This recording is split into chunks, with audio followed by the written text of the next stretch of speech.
Hi friends, welcome to the Levina's lifestyle. இன்னைக்கு சுவையான மீன் குழம்பு சிம்பிளாக எப்படி செய்கிறதுன்னு நாம் தெரிஞ்சுக்கலாம். மீன் குழம்பு வைக்கிறதுக்கு அரை மணி நேரத்துக்கு முன்னாடியே ஒரு எலுமிச்சம்பழம் அளவு புளி எடுத்துக்கிட்டு நான் ஊற வச்சுக்கிட்டேன். அதுக்கப்புறம் இன்னைக்கு நான் எண்ணெயில் வதக்கிறதுக்கு 3 பெரிய வெங்காயம் 3 தக்காளி எடுத்துக்கிட்டேன். மீன் குழம்புக்கு சின்ன வெங்காயம் டேஸ்ட் நல்லாயிருக்கும், ஆனால் இன்னைக்கு நான் பெரிய வெங்காயம் தான் எடுத்திருக்கேன். பெரிய வெங்காயத்தை பாத்திரத்தில் எண்ணெய் ஊற்றி எண்ணெய் காஞ்சதும் வதக்கிறதுக்கு போட்டுக்கணும். அடுத்து சீரகமும் சோம்பும் ஒரு டீஸ்பூன் எடுத்துக்கலாம்.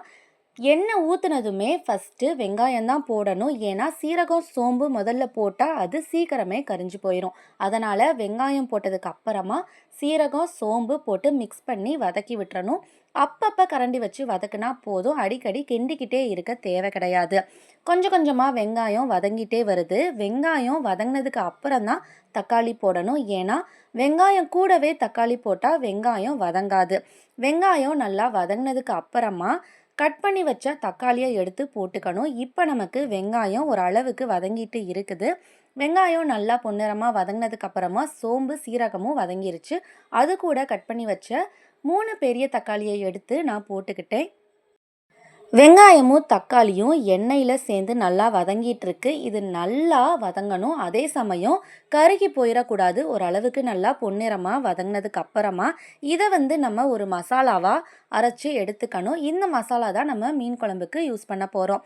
வெங்காயமும் தக்காளியும் நல்லா வதங்கிட்டு இருக்கப்பவே ஒரு 4 பல் பூண்டு நான் சேர்த்துக்கிட்டேன். ரொம்ப அதிகமாக பூண்டு சேர்த்துக்கக்கூடாது. ஏன்னா அது டேஸ்ட்டை ரொம்ப வேறு மாதிரி கொண்டு போயிடும். அதே சமயம் பூண்டு சேர்க்கலைனாலும் டேஸ்ட்டு கம்மியாக இருக்கும். கம்மியாக 4 பல் பூண்டு சேர்த்துக்கிட்டு வெங்காயம் தக்காளி பூண்டு சோம்பு சீரகம் இந்த மசாலா வதங்கினதுக்கப்புறம் அதை ஒரு மிக்சி ஜாரில் போட்டு மசாலாவை அரைச்சி எடுத்துக்கிட்டேன். ரொம்ப தண்ணியாக அரைச்சிக்க கூடாது. அதுக்கப்புறம் நம்ம தாளிக்க போகிறோம். ஒரு பாத்திரத்தில் நல்லெண்ணெய் ஊற்றிக்கிட்டு கொஞ்சம் சோம்பு சீரகம் வெந்தயமும் நான் சேர்த்துக்கிட்டேன். அதுக்கப்புறமா 10 பல் பூண்டு 10 சின்ன வெங்காயம் பொடி பொடியாக கட் பண்ணி எடுத்து தாளிப்புக்கு சேர்த்துக்கிட்டேன். கூடவே 2 பச்சை மிளகா போட்டுக்கிட்டேன். கருவேப்பிலை எல்லாம் போட்டு தாளிச்சுக்கிட்டு இருக்கிறப்பவே கொஞ்சமாக இதில் மஞ்சத்தூள் சேர்த்துக்கலாம். மஞ்சத்தூள் சேர்த்துக்கிறப்போ அந்த சின்ன வெங்காயம் பூண்டோட பச்சை வாசனை சீக்கிரமே போயிடும். வெங்காயமும் பூண்டும் வதங்கும் போதே அதுக்கு ஒரு சின்ன ஃப்ளேவர் கொடுக்குற மாதிரி இந்த மஞ்சத்தூள் இருக்கும். நமக்கு அதிகமாக காரம் வேணும்னா 4 பச்சை மிளகா கூட சேர்த்துக்கலாம். அதுக்கப்புறமா வெங்காயம் தக்காளி மசாலா அரைச்சதை எடுத்து இது கூட நம்ம ஊற்றிக்கணும். இது எல்லாத்தையுமே நல்லா மிக்ஸ் பண்ணிக்கிட்டு நம்ம இப்போது மசாலா தூள் போட போகிறோம். என்னென்ன மசாலா இதில் சேர்க்க போகிறோம் அப்படின்னா கொஞ்சம் மிளகாத்தூள் மல்லித்தூள் குழம்பு மிளகாத்தூள் இதுதான் சேர்க்க போகிறோம். இது 3மே 2 டீஸ்பூன் நம்ம சேர்த்துக்கலாம். காரம் இன்னும் அதிகமாக வேணும்னா இன்னும் அதிகமாகவே சேர்த்துக்கலாம். தேவைக்கேற்ற மாதிரி உப்பு சேர்த்துக்கலாம். மிளகாத்தூள் மல்லித்தூள் குழம்பு மிளகாத்தூள் இது மட்டும்தான் நம்ம சேர்த்துருக்கோம். ஏன்னா சீரகம் சோம்பு பூண்டு அரைச்ச மசாலாவும் ஊற்றிருக்கோம். எக்ஸ்ட்ரா வேறு எந்த மசாலாவும் நம்ம சேர்க்க தேவை கிடையாது. சிம்பிளாக இந்த மெத்தட்லேயே செஞ்சாவே மீன் குழம்பு நல்லா வரும். இது எல்லாத்தையுமே மிக்ஸ் பண்ணிவிட்டு இந்த டைமில் நம்ம கொஞ்சமாக 1 டம்ளர் அளவு தண்ணி ஊற்றி ஒரு 5 நிமிஷம் மூடி போட்டு கொதிக்க வைக்கணும். ஏன்னா இந்த மசாலா எல்லாமே பச்சை வாசனை போகிறதுக்கு கொஞ்சம் டைம் கொடுக்கணும். குழம்பும் கொஞ்சம் காஞ்சி வரணும்.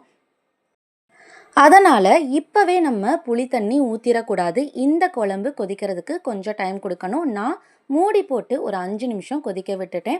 5 நிமிஷம் கழித்து திறந்து பார்க்குறப்ப குழம்பு நல்லா கொதிச்சு வந்திருக்கு. கொஞ்சம் எண்ணெய் பிரிஞ்சு வந்திருக்கு. இப்போ மசாலா எல்லாம் கொஞ்சம் காஞ்சிருக்கும். இந்த டைமில் தான் நம்ம புளி தண்ணி ஊற்றணும். அரை மணி நேரத்துக்கே முன்னாடியே ஊற வச்ச புளியை வடிகட்டிட்டு ஊற்றிக்கணும். நான் 1 டம்ளர் அளவு தண்ணி ஊற்றிக்கிட்டேன். இந்த புளி தண்ணி 1 டம்ளர் அளவு ஊற்றுனதுக்கப்புறம் நமக்கு குழம்பு கெட்டியாக வேணுமா, நான் புளி தண்ணி 1 டம்ளர் அளவு ஊற்றுனதுக்கு பிறகு 2 டம்ளர் தண்ணி ஊற்றியிருக்கிறேன். இது எல்லாத்தையுமே மொத்தமாக போட்டு கொதிய வச்சதுக்கு அப்புறமா மீனை கடைசியாக சேர்த்துக்கலாம். குழம்பு காஞ்சி எண்ணெய் பிரிஞ்சு வந்ததுக்கு அப்புறம் தான் குழம்பு வெந்திருக்கு அப்படின்னு அர்த்தம். குழம்பு காஞ்சதுக்கப்புறம் மீனை போட்டு ஒரு 10 நிமிஷம் மட்டும் வேக வச்சா போதும். ரொம்ப கொதிக்க வைக்கக்கூடாது. 10 நிமிஷம் மீனை போட்டுட்டு மூடி வச்சதுக்கு அப்புறமா நமக்கு சுவையான மீன் குழம்பு ரெடி. பாய்.